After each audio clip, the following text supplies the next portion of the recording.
اچانک سے میں ایک دن مغرب کی نماز پڑھ رہی تھی اور مغرب کی نماز میں نے بس فرض نماز 3 رکعت ہی پڑھی تھی. ان کا جو کام ہے وہ بند ہو گیا. ان کے رزق کا جو ذریعہ تھا وہ مطلب یہ دکان نہیں جا رہے تھے, دکان میں کچھ ہینڈل نہیں ہو پا رہا تھا.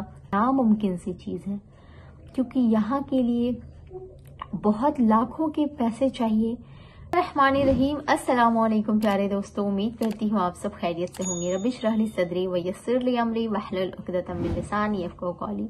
دوستو میں آپ کے ساتھ پیاری سی میریکلز سٹوری شیئر کرتی رہتی ہوں, موٹیویشنل ویڈیوز بھی شیئر کرتی ہوں. میں نے پچھلی میریکلز سٹوری میں آپ کو شیئر کیا تھا کہ کس طرح سے گھر بیٹھے نوکری ملنا ہمارے لیے ناممکن سا کام لگتا ہے, اور میں نے اس میں ایک بہن کو بھی میں نے مینشن کیا ہے کہ اس بہن کی جو پرابلم یہ ہے کہ وہ گھر سے باہر ان کا جانا الاؤڈ نہیں ہے اور ان کے گھر کے حالات اچھے نہیں ہیں. تو ہمیں کبھی کبھار لگتا ہے کہ گھر سے باہر جا کر نوکری کرنا یا پھر گھر بیٹھے نوکری ملنا ہمارے لیے بہت ہی امپاسبل سی چیز ہے. لیکن اس میریکل سٹوری میں نے آپ کو بتایا تھا کہ کس طرح سے ناممکن حالات تھے ایک بھائی کے, جو ان کا گھر سے باہر جا کر نوکری کرنا ان کے لیے حالات وہ رہا نہیں تھا کہ وہ اب جا کر باہر نوکری کر سکے, لیکن وہ گھر بیٹھے نوکری چاہتے تھے. اور جب انہوں نے استغفار کی کثرت کی تو اللہ تعالیٰ کس طرح نے ان کے ناممکن حالات کو ممکن بنا دیا. اسی طرح کی ایک میریکل سٹوری میری بھی ہے جو میں آپ سے شیئر کرنا چاہتی ہوں, جس سے سن کر آپ کو بہت زیادہ موٹیویشن بھی ملے گی اور آپ کے دل میں یہ جذبہ پیدا ہوگا کہ آپ کے حالات چاہے جتنے بھی ناممکن ہوں, اگر آپ پرسکون ہو کر اللہ تعالیٰ سے پر امید ہو کر اگر آپ مانگیں گے نا تو اللہ تعالیٰ آپ کے لیے ذریعے اور اسباب دونوں بنا دیتا ہے. آپ بالکل بے فکر ہو جائیں اس بات کے لیے. اسٹوری میری کچھ اس طرح سے ہے کہ میرے شوہر جو ہے ان کی جو شاپ ہے, ان کی جو دکان ہے وہ گھر سے کافی دور تھی. مطلب اتنی دور کہ ہم سب بہت ٹینشن میں رہتے تھے. پر ڈے ان کا 2 ویلر سے جانا آنا, اس چیز کو لے کر ہم سب کافی زیادہ ٹینشن میں رہتے تھے. لیکن خیر اللہ تعالیٰ رزق دینے والا اور اللہ تعالیٰ ہی حفاظت کرنے والا ہے. تو میں جو ہوں میں بھی اس چیز کو لے کر پریشان رہتی تھی. ایک وقت پہ کیا ہوا, اچانک سے میں ایک دن مغرب کی نماز پڑھ رہی تھی اور مغرب کی نماز میں نے بس فرض نماز 3 رکعت ہی پڑھی تھی. اچانک سے میری جیٹھانی میرے پاس اوپر آتی ہیں اور مجھ سے کہتی ہیں کہ چلو تمہیں نیچے بلایا جا رہا ہے. میں اس چیز کو لے کر میں نے سوال کیا کہ کیوں, ابھی تو نماز کا وقت ہے, سب لوگ نمازیں پڑھ رہے ہوں گے. انہوں نے کہا کہ تم نے پڑھ لیا. میں نے کہا ابھی صرف میں نے فرض پڑھا. تو کہا چلو کوئی بات نہیں, چلو نیچے. میں جا رہی ہوں, میرے دماغ میں ٹینشن گھوم رہی ہے, لیکن پھر بھی میں سوچ رہی ہوں کہ پتہ نہیں کیا بات ہے جو اچانک سے یوں بلایا جا رہا ہے. کہیں کوئی گھر پہ کوئی بات تو نہیں ہو گئی ہے مجھ سے ریلیٹڈ. بہت ساری باتیں میرے دماغ میں چل رہی تھی. میں نیچے گئی. میں جا کر جب وہاں کھڑی ہوتی ہوں تو میرے پاؤں کے تلے سے زمین نکل جاتی ہے. میرے شوہر کا اتنی بری طریقے سے ایکسیڈنٹ ہوا کہ ان کے ہاتھوں میں پوری پٹی بندھی ہوئی ہے. ان کے ہاتھ 2 جگہ سے ہڈی بالکل ٹوٹ چکی ہے اور پورے کپڑے ان کے پھٹے ہوئے. ان کو باڈی میں کہیں کہیں اسکریچ بھی آیا ہے, لیکن ہاتھ ان کی پوری 2 جگہ سے نلی جو ہے وہ بالکل ٹوٹ کر الگ ہو چکی ہے. میں یہ ساری چیزیں دیکھ کر میری آنکھوں سے آنسو بہنے لگے. مجھے سمجھ نہیں آ رہی تھی کہ میں کیا کروں, اور کہیں نہ کہیں مجھے یہ لگ رہا تھا کہ میں اتنی ٹینشن میں ہوتی تھی. اتنی دور جاتے ہیں, اتنے پریشان ہوتے ہیں, اور اسی چیز سے میں ڈرتی تھی. اور دیکھو وہی چیز ہو گئی. کہیں نہ کہیں میری مطلب ایک انسان ہوں نا, تو انسان کی کہیں نہ کہیں کیفیت بدل جاتی ہے. اور پھر مجھے ٹینشن ہونے لگی, مجھے پریشانی ہونے لگی. پھر ہم نے سوچا ان کا تو پلاسٹر ہو گیا تھا. پلاسٹر ہونے کے بعد جو ہے ہم نے ڈاکٹرز کو کنسلٹ کیا. اچھا, ڈاکٹرز کو جب کنسلٹ کیا تو ڈاکٹر نے 1 دن کی میڈیسن دی اور کہا کہ ابھی تو کچھ نہیں کر سکتے, ابھی بس اسے پلاسٹر کر کے آپ اسے گھر لے جائیں. کل ان کی جو ہے ان کا ایکس رے ہوگا, ٹیسٹ وغیرہ ہوگا, اور پھر دیکھیں گے کہ کیا کرنا ہے.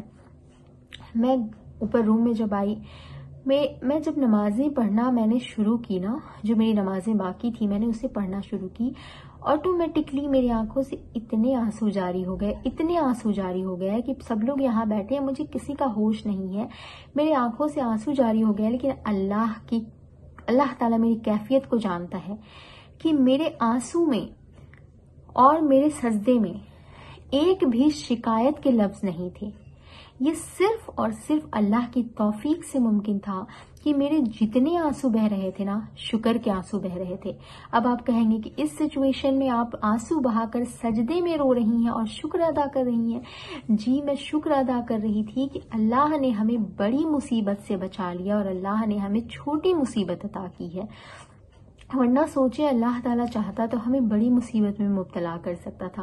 لیکن اللہ کا میں کروڑوں بھی شکر ادا کروں، مطلب جتنا بھی شکر ادا کروں نا، اللہ کا کم ہے کہ اللہ تعالیٰ نے ہمیں ایک یہ مصیبت دی۔ ہاں، یہ بھی کچھ دن کے لیے مصیبت تھی، ان کو 3 مہینے بیڈ ریسٹ کرنا پڑا، ان کا جو کام ہے وہ بند ہو گیا، ان کے رزق کا جو ذریعہ تھا وہ، مطلب یہ دکان نہیں جا رہے تھے، دکان میں کچھ ہینڈل نہیں ہو پا رہا تھا، 3 منتھ تک یہ اپنے ایک ہاتھ سے کچھ کام نہیں کر سکتے تھے، بہت ساری چیزیں ہمیں جھیلنی پڑی۔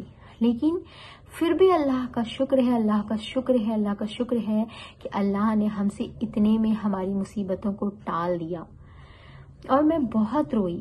اور پھر جب یہ 3 مہینے کا جو وقت تھا نا، جو میرے شوہر میرے گھر پہ تھے، کہیں نہ کہیں میرے دماغ میں بہت ساری باتیں چلتی تھی کہ اب کیا ہوگا، رزق کیسے آئے گا، اور پھر میرے شوہر ٹھیک ہوں گے، پھر اتنی دور دکان ان کا، یہ وہ۔ کہیں نہ کہیں میں اللہ کا شکر ادا کر رہی تھی، لیکن کہیں نہ کہیں میں کہتی ہوں نا، انسان ہو تو انسان ہونے کے حیثیت سے ہمارے دل میں یہ لگتا تھا کہ کاش ان کا دکان تھوڑا نزدیک ہو جاتا، کاش ان کا دکان تھوڑا سا نزدیک ہو جاتا۔ تو میں نے ایک دن اس بات کو اپنے شوہر کے سامنے رکھ دیا کہ آپ ایسا کیوں نہیں کرتے کہ آپ کسی نزدیک جگہ پہ دکان لے لیں۔ تو انہوں نے پھر مجھے میرے ایمان کو ٹٹولا، میری ایمانی کیفیت کو جگایا اور کہا کہ ابھی تمہارا ایمان کہاں گیا ہے، اللہ تعالیٰ نے اگر کچھ موت زندگی جو بھی اللہ نے لکھ رکھا ہے وہ تو ہونا ہی ہے، اور میرے ساتھ کچھ بھی ہونا ہے تو اللہ تعالیٰ کی ہی حفاظت میں ہونا ہے۔ اللہ تعالیٰ چاہے تو حفاظت کرے، اللہ تعالیٰ چاہے تو کوئی مصیبت دینا چاہے، لیکن تم دعا کرتی ہو نا، گھر والے دعا کرتے ہیں نا، اللہ تعالیٰ سب بہتر کرے گا۔ میں نے اس بات پہ میں راضی ہو گئی۔ پھر کچھ وقت گزرا، پھر اس بات کو میں نے اپنے شوہر سے ڈسکس کرنا شروع کیا۔ میں پریشان رہتی تھی، میں بار بار ان کو یہ کہتی تھی کہ آپ کوشش تو کریں نا کہ نزدیک میں کہیں پہ مطلب آپ کی شاپ ہو جائے، آپ بہت دور جاتے ہو، بہت سارے لوگ ہیں جو نزدیک میں شاپ کر کے رہ رہے ہیں، آپ بھی کچھ ایسا کریں۔ تو وہ بار بار مجھ سے یہی بات کرتے تھے۔ پھر کہتے تھے، ایک بار انہوں نے کہا کہ دیکھو تم جتنا ایزی سمجھتی ہو نا، اتنا ایزی نہیں ہے یہ چیز۔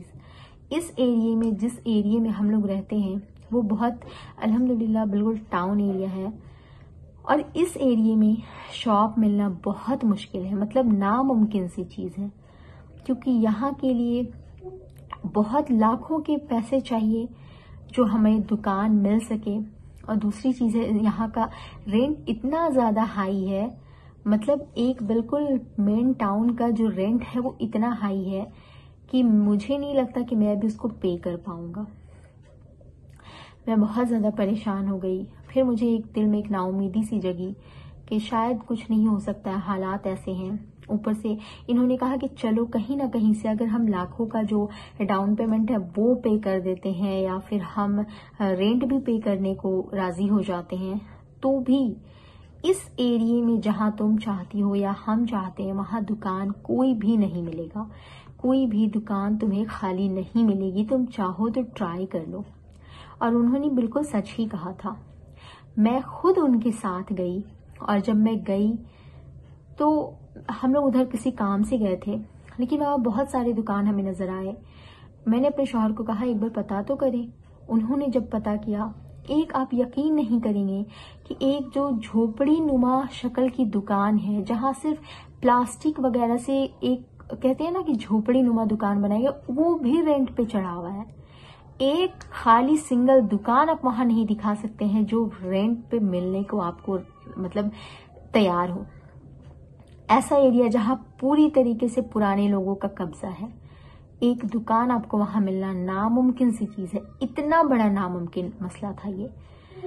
میں کہیں نہ کہیں اللہ سے امید رکھتی تھی، لیکن پھر مایوس ہو جاتی تھی، پھر امید رکھتی تھی، پھر مایوس ہو جاتی تھی۔